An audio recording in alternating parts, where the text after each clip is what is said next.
Kyoto changes something in you. You don't notice it at first. It begins quietly, a temple bell in the distance, lanterns glowing under cherry blossoms, footsteps echoing through ancient streets. Time starts moving differently here, and before you realize it, you have fallen into what we start calling the Kyoto Effect. 4 days, temples older than entire countries, thousands of torii gates, tea ceremony, hidden alleys, and lantern-lit nights. And somewhere between all of it, Kyoto slowed us down. This is our 4 days discovering Japan's most timeless city. For more than 1,000 years ago, this was the imperial capital of Japan, the center of politics, culture, and spirituality. A city built in a fertile basin, surrounded by mountains and rivers. A place once called Heian-kyo, the capital of peace and tranquility. Today, Kyoto is home to more than 1,600 temples, 400 shrines, and 17 UNESCO World Heritage Sites. Unlike many other cities in Japan, Kyoto was largely spared from destruction, and because of that, traditions here were never interrupted.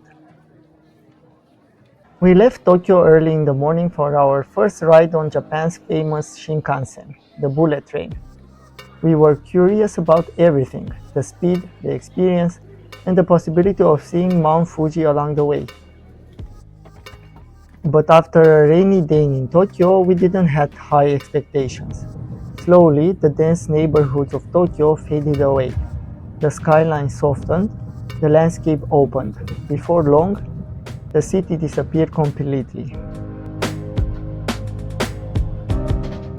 And suddenly, there it was, Mount Fuji. Clear, perfect, without a single cloud. One of those rare moments when travel becomes emotional. After Fuji, the landscape changed again. Hills, forests, and quiet towns. We were approaching Kyoto. We will be stopping at Kyoto, Shin Osaka, Shin Kobe, Okayama, Hiroshima. At Tokyo Station, we bought a classic ekiben, the traditional Japanese railway bento box.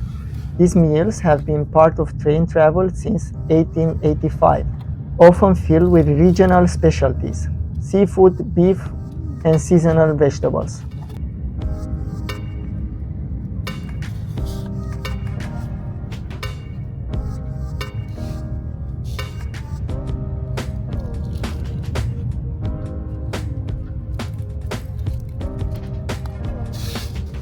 Soon, the Shinkansen slowed and we arrived at the gateway to Japan's Asian capital. It was something completely unexpected.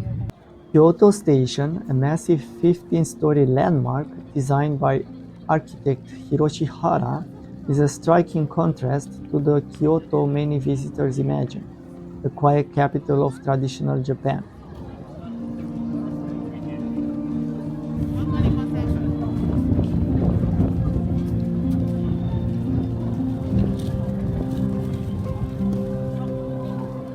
With its glass, steel, and multiple levels of walkways and escalators, the station feels almost futuristic.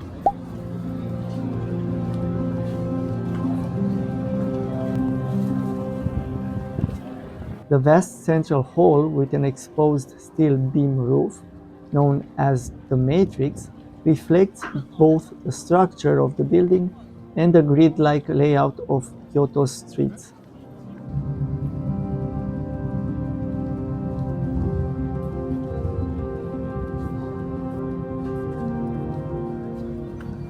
After leaving our luggage at the hotel, we immediately went out to explore. Our first stop was Pontocho Alley, one of Kyoto's most atmospheric dining streets. A narrow alley filled with small restaurants running parallel to Kamo River. But we quickly discovered something important. Most restaurants open here only after 5 p.m., and we arrived far too early.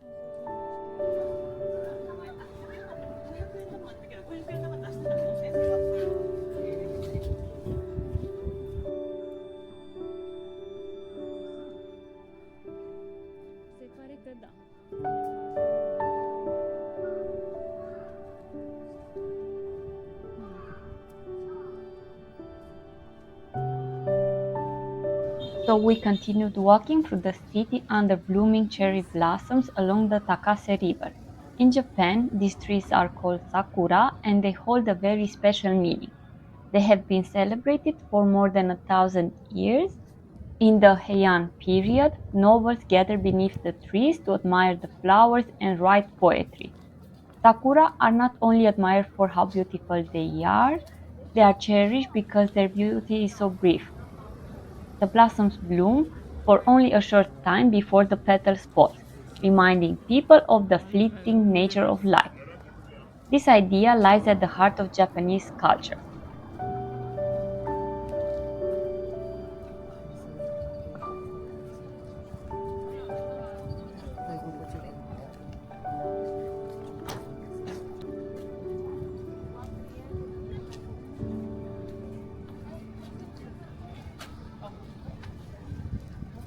Ahead of us, on the hills of Higashiyama, waited one of the city's most celebrated temples, Kiyomizudera. Kyoto is famous for its crowds, and the street leading to Kiyomizu-dera proves it. Tourists, souvenir shops, food stalls, there is a constant flow of people.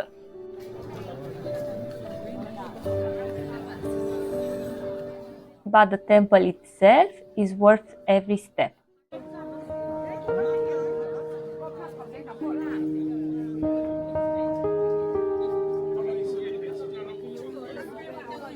Founded more than 1,200 years ago, Kiyomizudera, the pure water temple, is one of the most celebrated temples in Japan. The complex includes an impressive gate, a three-story pagoda, and quiet forest paths climbing into the hill.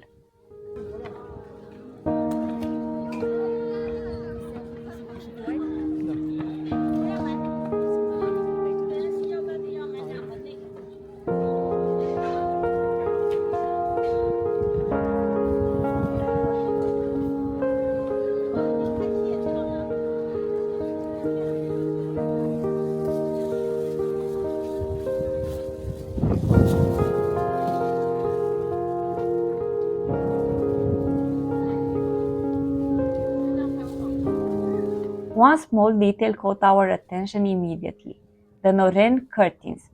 Originally used in temples as sacred barriers, they symbolize the transition from the secular world to the sacred one. Passing through them was a form of purification. Today, Noren are used everywhere in Japan, in shops, homes, and restaurants. And if you see one hanging outside the store, it actually means something important. The shop is open.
Another beautiful detail appeared high above us: small wind bells hanging from the pagoda roofs.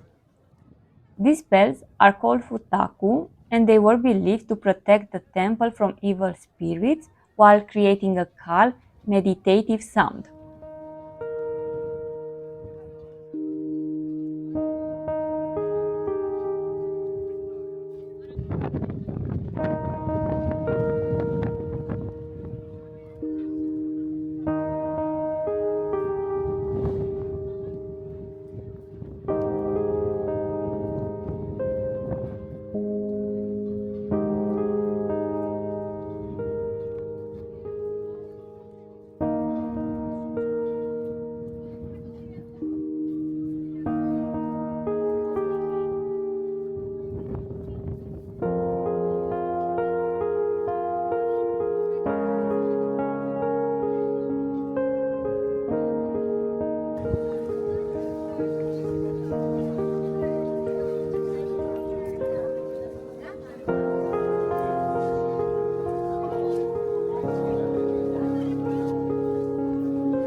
Kiyomizudera sits halfway up Mount Ottawa, overlooking the city of Kyoto. Its most famous feature is the large wooden stage extending from the main hall 13 meters above the hillside. And incredibly, the entire structure was built without nails.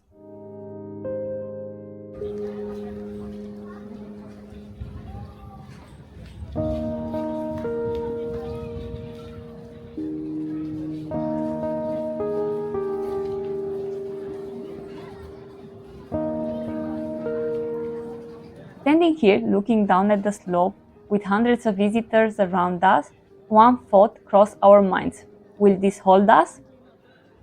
But the precision of traditional Japanese architecture is remarkable, and it has held strong for centuries.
Below the main hall flows the Ottawa waterfall, whose water splits into three streams. Visitors drink from them using long handle cups. Each stream offers a different blessing: longevity, success at school, or luck in love. Tradition says you should choose only one because drinking from all three is considered a little bit greedy.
At sunset, we heard something special: the temple bell.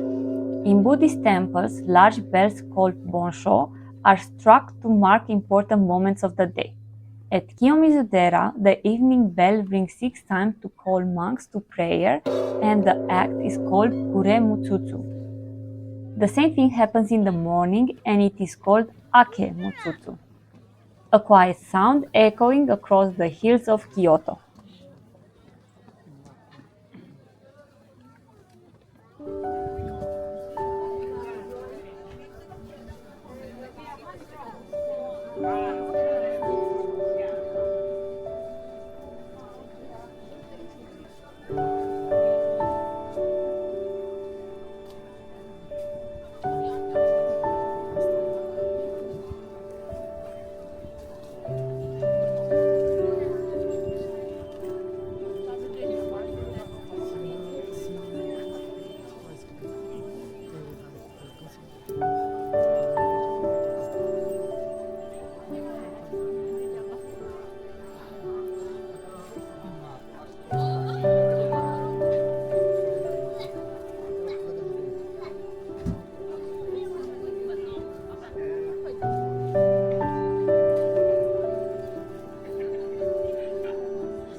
Day 2 took us to the western side of Kyoto, Arashiyama.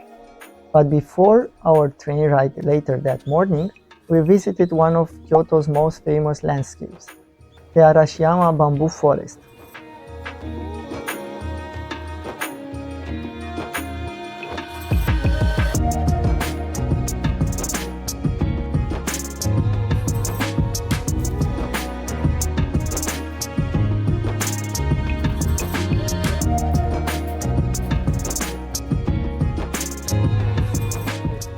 We arrived early, around 8 a.m., and yet the crowds were already there. The path through the grove slowly climbs uphill through towering bamboo stalks.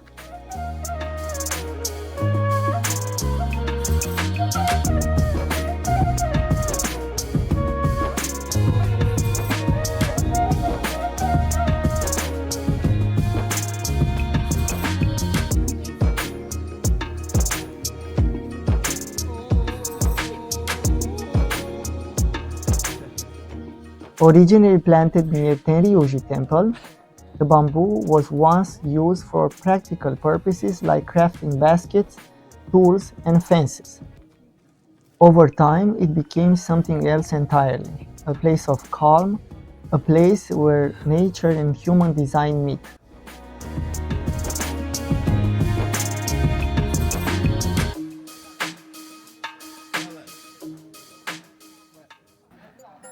Nearby stands Tenryu-ji Temple, one of the most important Zen temples in Kyoto.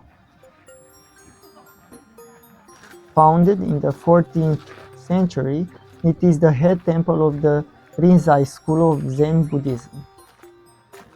Its buildings were destroyed many times by fire and war, but carefully rebuilt.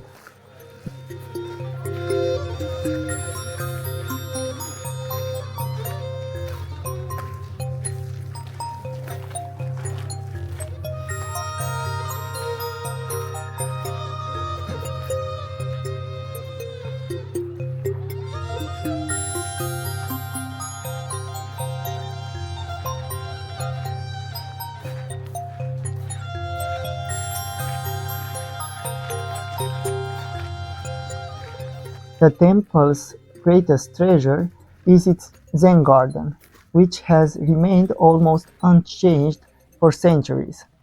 The garden uses a technique called shakei, or borrowed scenery.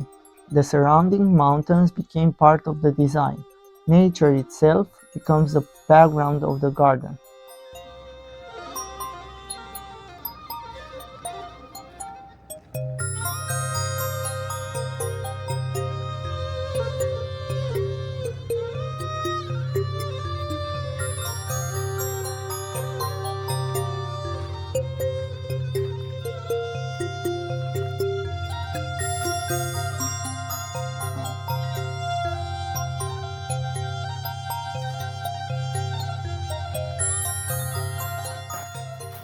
Later, we boarded the Sagano Scenic Railway, also known as the Romantic Train, a nostalgic train that travels slowly through forests and mountains between Arashiyama and Kameoka. Each train is made up of 4 enclosed cars, with windows that can be opened, and one fully open car. Although we booked early in advance, we didn't find seats in the open window wagon. The journey is only 7 kilometers, but it takes about 25 minutes. And that's the point. Here, travel is not about speed, it's about observation.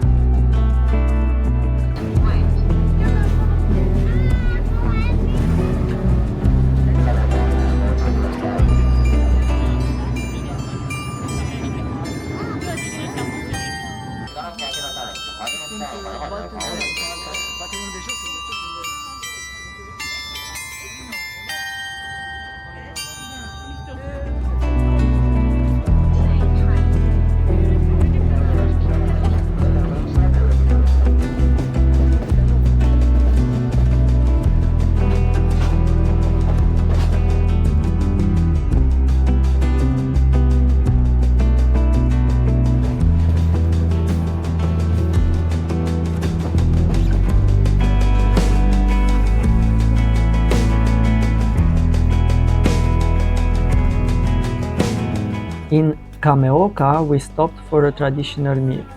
Seasonal ingredients carefully prepared. The same quiet attention to detail we had already seen in temples.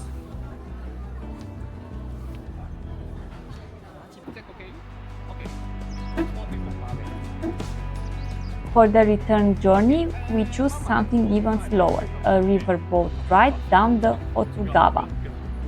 Flat-bottom wooden boats guided by boatmen using oars and bamboo poles.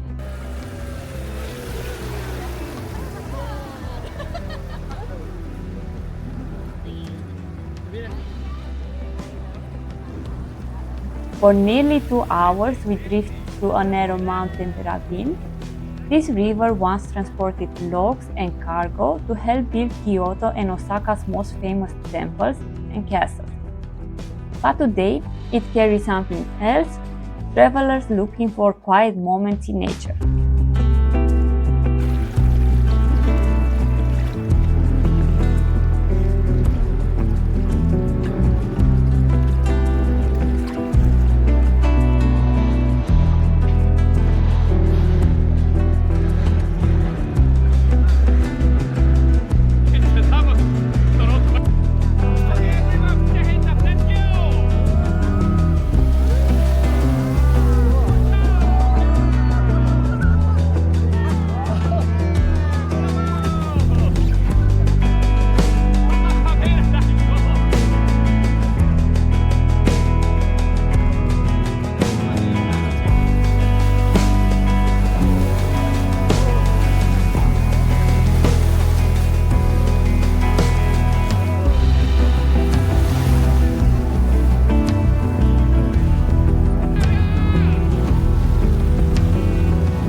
And look at me, okay?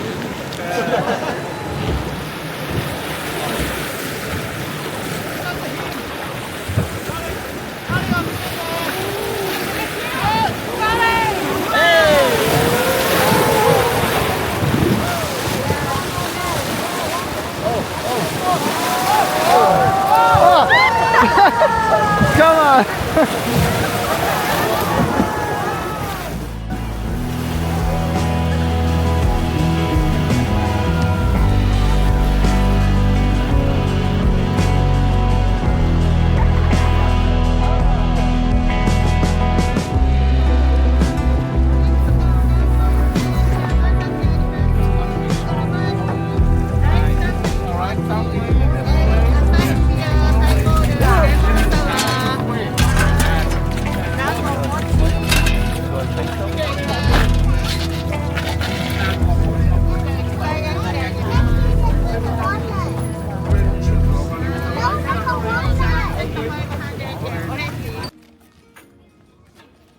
Back in Kyoto, we stopped to try a few street food classics.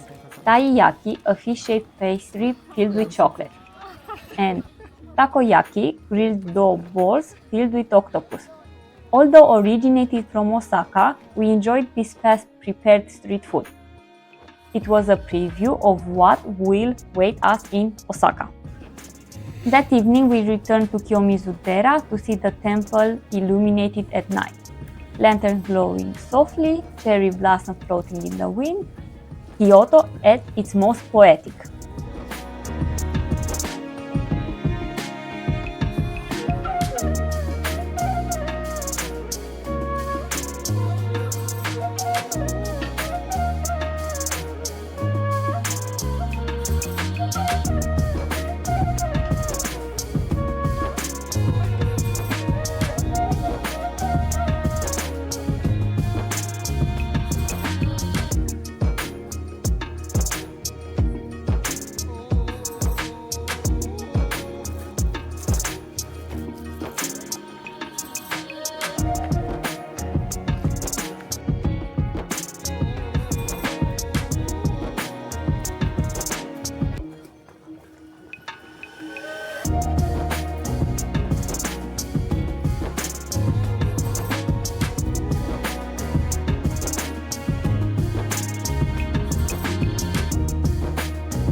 strawberry.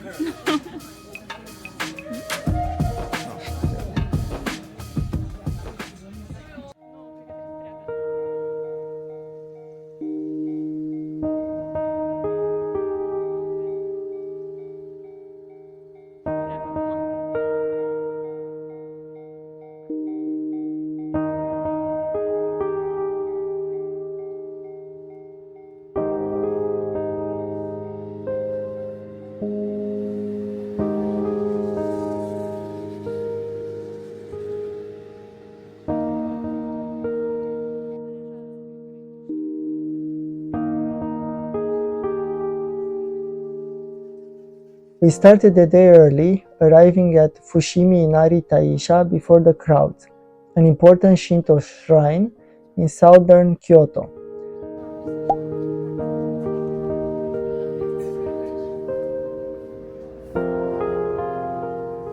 Founded more than 1,300 years ago, this shrine is dedicated to Inari, the Shinto deity of rice and prosperity. The entrance is marked by the impressive Romon Gate, painted in the bright vermilion red common to many Shinto shrines. Beyond it, the shrine complex opens into a series of courtyards and buildings, their wooden structures painted in the characteristic vermilion red. The color is believed to protect against evil spirits and symbolizes purification.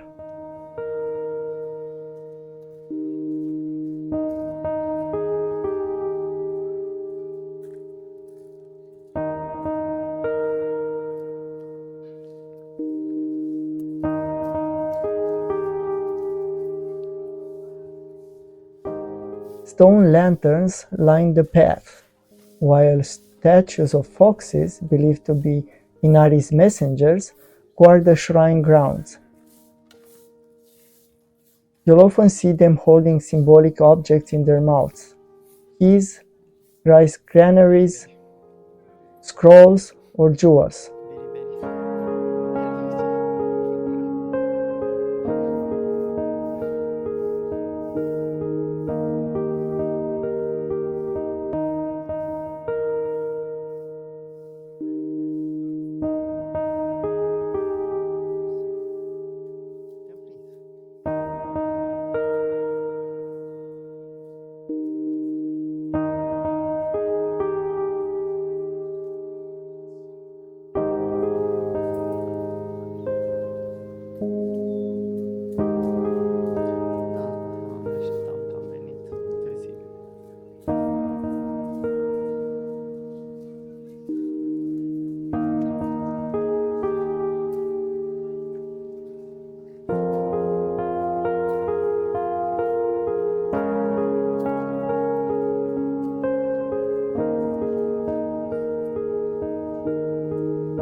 At first, everything feels calm and familiar, just another beautiful shrine in Kyoto.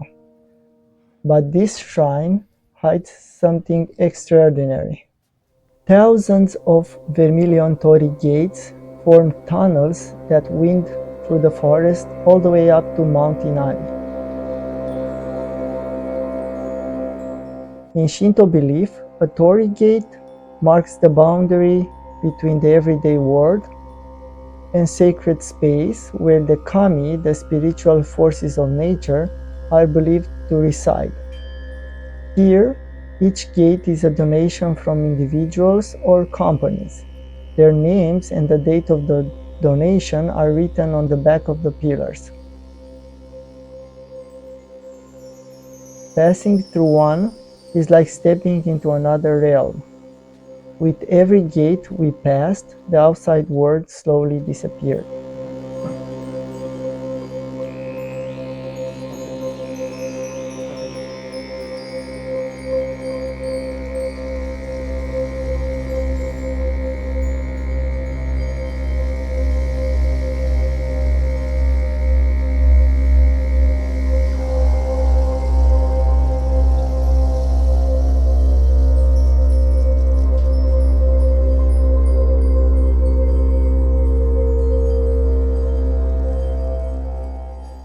Later that day, we attended Miyako Odori in the Gion District, a traditional spring performance by Miyako, apprentice geishas, and the geisha of the Gion District. Dance, music, and ritual performed with extraordinary precision. Every movement refined, every gesture meaningful. The performance was first introduced in 1875 when Kyoto tried to attract visitors after the imperial capital moved to Tokyo. Ironically, today it remains one of the city's most famous traditions. Unfortunately, filming is not allowed. Some moments you simply have to experience.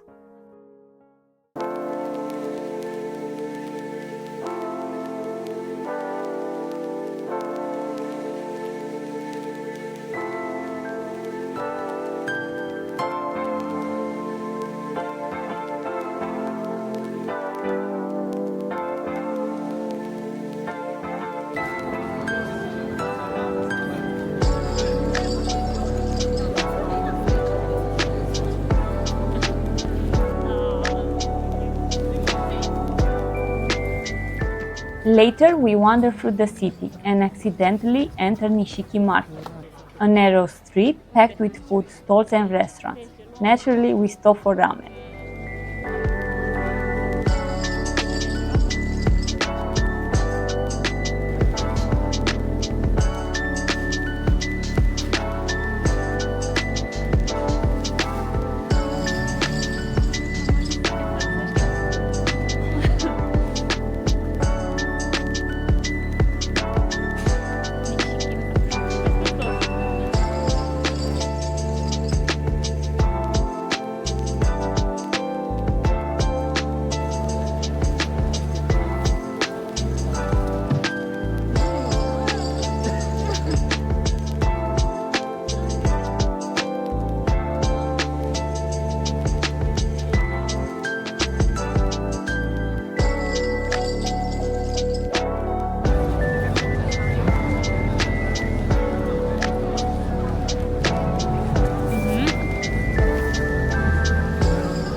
After visiting Nishiki Market, we made our way toward the Yasaka Shrine, crossing a bridge over the Kamo River.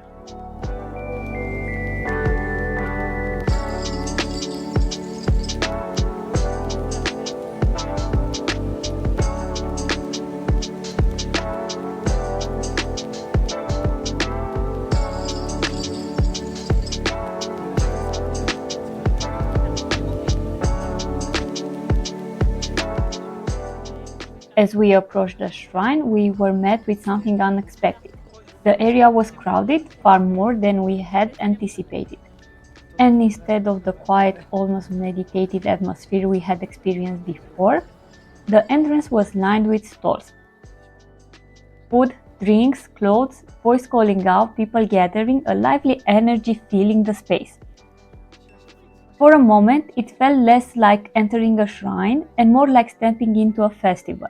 It was something we hadn't seen before.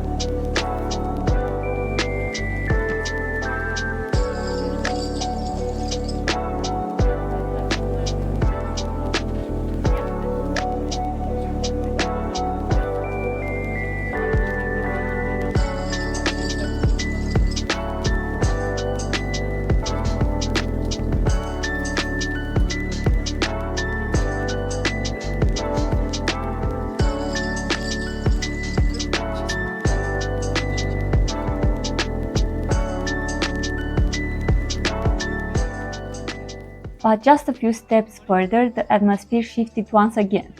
Beyond the crowd, Yasaka Shrine stood quietly illuminated, a place that has been visited more than 1,300 years, standing between the historic districts of Gion and Higashiyama. Its main hall combines the Honden, the inner sanctuary, and the Haiden, the offering hall, into a single structure, a design unique to this shrine. In front, a dense stage rises, lined with hundreds of lanterns. As night settles in, they begin to glow softly, casting a warm golden light across the courtyard. Each lantern bears the name of a local business, a reminder of the deep connection between the shrine and the community around it. We stayed there for a while, watching the light, the people, the quiet moments in between.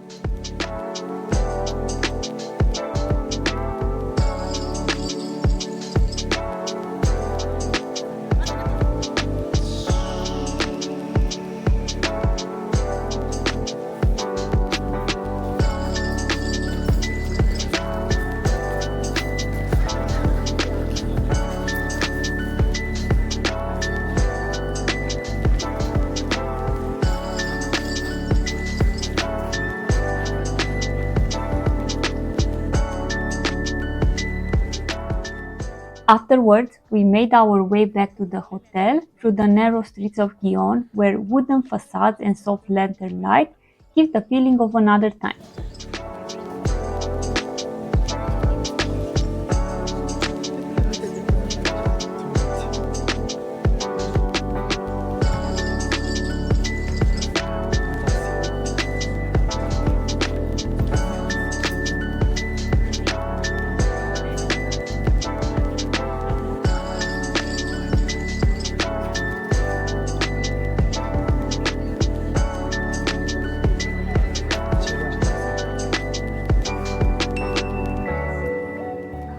And along the peaceful Shirakawa Canal, where the reflection of the night shimmered gently on the water.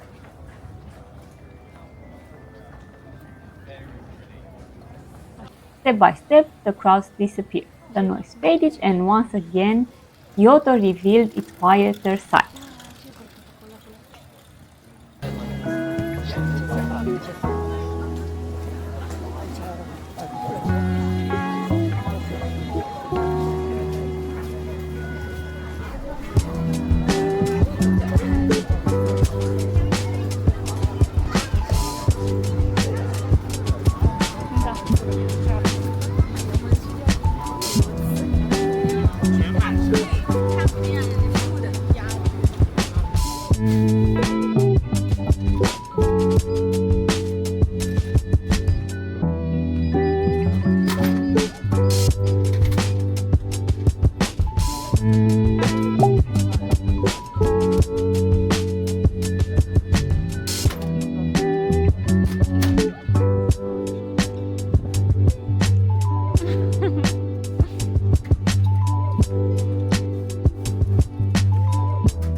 On our final day, we returned to Nishiki Market, Nishiki Shiba, this time in daylight.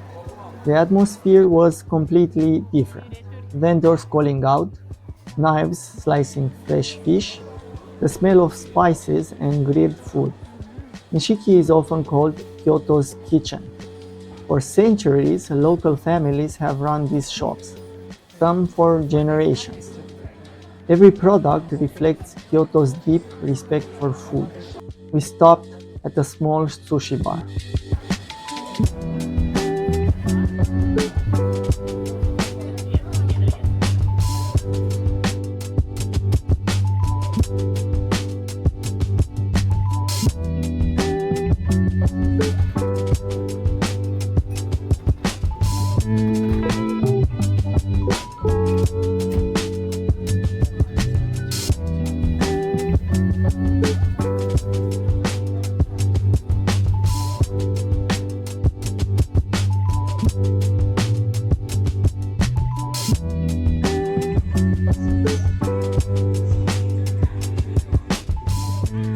After leaving Nishiki Market, we found ourselves once again in the streets of Gion, on our way to our next experience.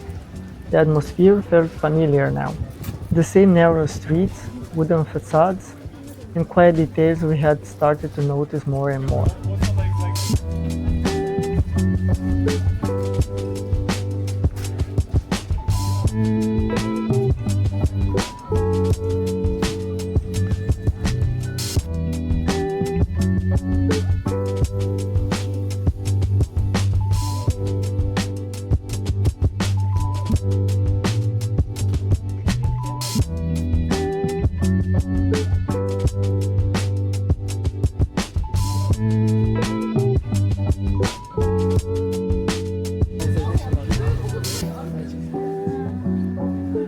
Entrance is behind this curtain.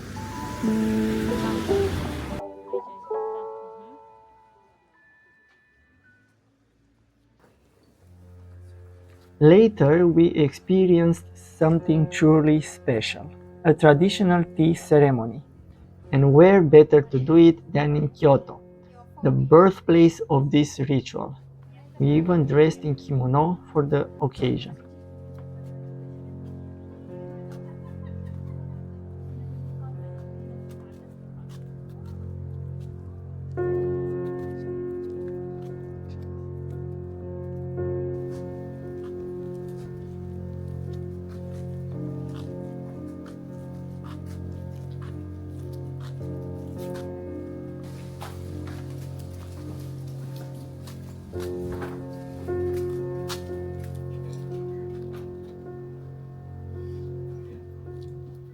Together, thank you for coming. So, let me introduce myself first. My name is Nana. Nice to meet you. And my name is Yumi. Nice to meet you. Nice to meet you. So, in this session, we will make tea. We will enjoy making tea together. But normally at the tea ceremony, guests enjoy drinking tea only. Guests don't make their tea by themselves. But today we would like you to enjoy and experience Japanese culture. So let's enjoy making and drinking tea in this session together. And also, you can enjoy taking pictures in this session anytime. But please refrain from taking video for my movement. But you will make tea by yourself. At that time, take video each other. Yeah, if you Tea first arrived in Japan from China in the 9th century, but it was the tea master Senno Rikyu who transformed tea drinking into a spiritual practice. For him, tea was not about the drink itself. It was about awareness, presence, and humility. His philosophy shaped the tea ceremony into an art form, an expression of wabi-sabi, the beauty of simplicity, imperfection, and impermanence. You can use bamboo stick when you eat triangles with, or sticky rice paper is sometimes difficult to cut with bamboo stick. If you feel so, you can eat it with your hand. Smaller also you can eat it with your fingers. Anyway, before drinking tea, enjoy the sweet. Thank you. While enjoying your sweet, let me explain Japanese culture a little bit. And also before eating that, enjoy taking pictures. They will be disappeared, so enjoy taking pictures anytime.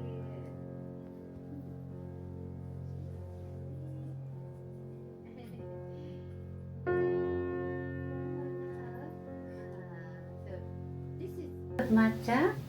Today we will make this one. It has so much bubbles on the surface. Bubbles make your tea more creamy and delicious. So first let me explain how to make such bubbles on your tea. You also have whisk in front of you. This whisk is called chasen in Japanese. Chasen is made of bamboo. This part is cut so many times, it's divided into almost 100. So this part is fragile. So when you make tea, So move this with gently on the bottom.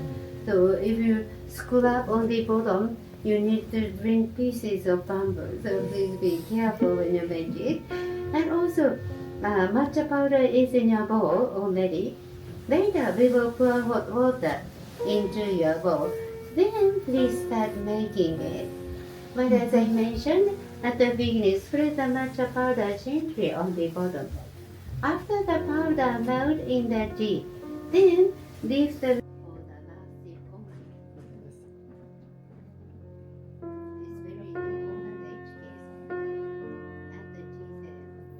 After the ceremony, we took a slow walk through the old neighborhood. The sun was beginning to set, casting a warm light over the streets.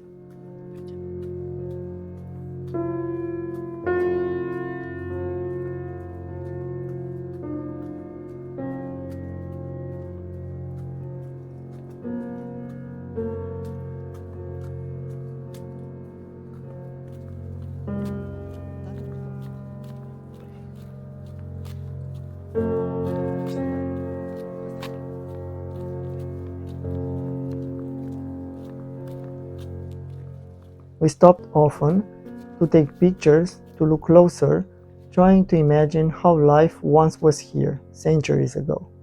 The same streets, the same wooden houses, perhaps the same quiet rhythm.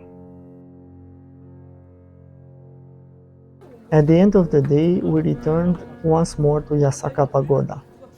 One last walk through the streets around it, taking in the atmosphere we had come to love. We didn't rush, just walking, observing, holding on to these final moments.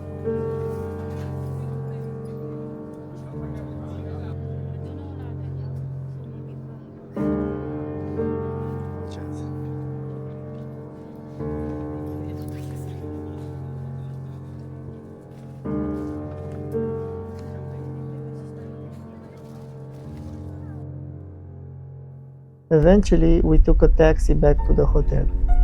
Kyoto, for the first time, felt familiar.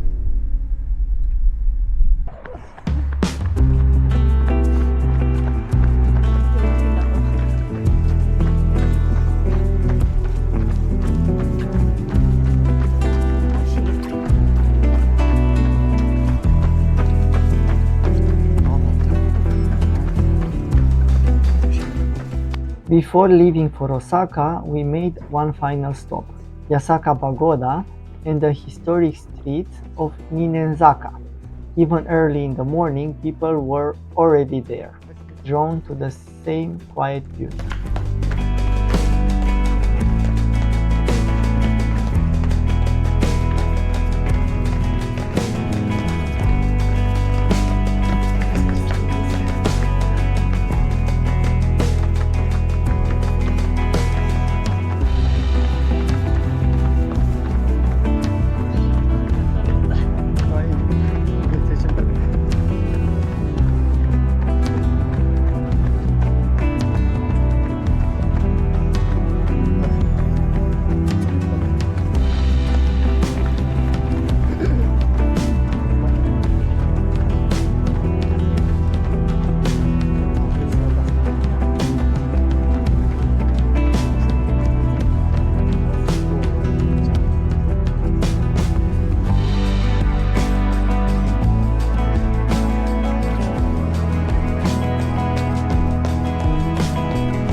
Kyoto doesn't reveal itself all at once. It teaches patience, presence, and the subtle art of noticing.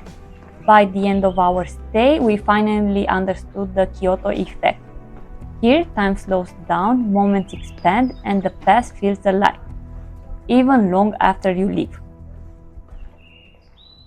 Kyoto had already shown us so much. Just a short trip away, another place waited, a place deeply connected to nature. So we set out on a day trip to another ancient capital, Nara.